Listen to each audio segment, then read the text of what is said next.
தமிழகம் பல்வேறு துறைகளில் முதல் மாநிலமாக திகழ்வதற்கு கலைஞர் 100 காலம் வாழ்ந்து நிறைவேற்றிய திட்டங்களே காரணம் என அரசு பொது மருத்துவமனையில் ரூபாய் 5 கோடி மதிப்பீட்டில் தாய்சை நலக்கட்டிடம் கட்டும் பணிக்கான பூமி பூஜை நிகழ்ச்சியில் அமைச்சர் செஞ்சி மஸ்தான் பேச்சு.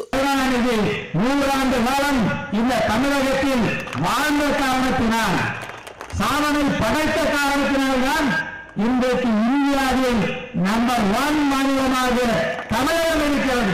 இந்நிகழ்ச்சியில் சாலை விபத்தில் உயிரிழந்த சிறுவர்களின் குடும்பத்திற்கு முதலமைச்சர் பொது நிவாரண நிதியிலிருந்து 4 லட்சத்திற்கான காசோலையை சிறுவர்களின் பெற்றோர்களிடம் அமைச்சர் வழங்கினார். விழுப்புரம் மாவட்டம் செஞ்சி அரசு பொது மருத்துவமனையில் தமிழ்நாடு அரசு மருத்துவம் மற்றும் ஊரக நலப்பணிகள் விழுப்புரம் மாவட்டம் சார்பில் செஞ்சி அரசு பொது மருத்துவமனையில் தாய்சை நலக்கட்டிடம் கட்டும் பணிக்கான பூமி பூஜை நிகழ்ச்சி விழுப்புரம் மாவட்ட ஆட்சியர் பழனி தலைமையில் நடைபெற்றது. இந்நிகழ்ச்சியில் தமிழ்நாடு சிறுபான்மையினர் நலன் மற்றும் வெளிநாடு வாழ் தமிழர்கள் நலத்துறை அமைச்சர் செஞ்சி KS மஸ்தான் கலந்து கொண்டு அடிக்கல் நாட்டினார்.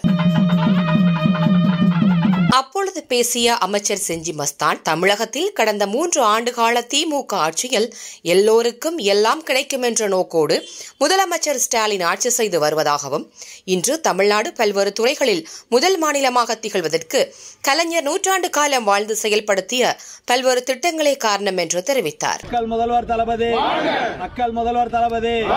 இதனைத் தொடர்ந்து செஞ்சி அடுத்த கப்பை கிராமத்தில் கடந்த பிப்ரவரி 24ஆம் தேதி இரவு சாலையோர விவசாய கிணற்றில் ஆட்டோ கவிழ்ந்த விபத்தில் உயிரிழந்த அண்ணன் தம்பிகளான சிறுவர்களான ஹரிபிரசாத், பிரகதீஷ் குடும்பத்திற்கு முதலமைச்சர் பொது நிவாரண நிதியிலிருந்து 2 லட்சத்திற்கான 2 காசோலை என 4 லட்சத்தினை தமிழ்நாடு சிறுபான்மையினர் நலன் மற்றும் வெளிநாடு வாழ் தமிழர்கள் நலத்துறை அமைச்சர் செஞ்சி மஸ்தான் வழங்கினார்.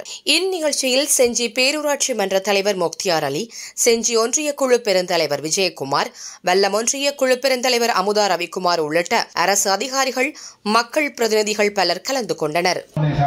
பல்வேறு கட்டிடங்களை நம்ம சத்தியமங்கலத்தில் தொடங்கி விழுப்புரம் முண்டியம்பாக்கம் வரைக்கும் பல்வேறு நல கட்டிடங்களை திறந்து